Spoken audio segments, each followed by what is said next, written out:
Hulk বিয়ে করেছে এক গ্রামে। সবাই ভেবেছিল তার বাসর রাত হবে খুব রোম্যান্টিক। কিন্তু মজার কাণ্ড হল, ঘরে ঢুকেই হাল্ক নার্ভাস হয়ে গেল। সে বড় বড় শ্বাস নিচ্ছিল, ঘর কাঁপছে যেন ভূমিকম্প।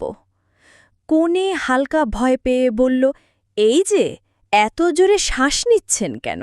আমি তো পালাচ্ছি না। হাল্ক লজ্জা পেয়ে বলল, আসলে আমি কখনো বাসর রাতে ছিলাম না, একটু নার্ভাস লাগছে। তারপর সে বসার জন্য ছোট খাটে নামতেই কাঠ ভেঙে গেল চ্যাপ্টা হয়ে। পুরো ঘর হাসাহাসিতে ফেটে পড়ল। কোণে মজা করে বলল, এভাবে চললে তো বিছানার সাথে সাথে পুরো ঘরটাই ভেঙে যাবে। তখন হাল্ক খুব সিরিয়াস ভঙ্গিতে বলল, না না, আমি এখন হালকা মুডে আছি, কন্ট্রোল করছি।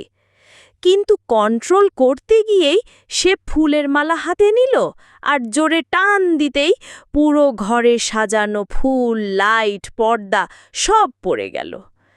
শেষে কোণে হেসে ফেলল আর বলল, ঠিক আছে, রোম্যান্স পরে হবে, আগে তুমি শেখো কিভাবে আসবাব না ভেঙে বসতে হয়।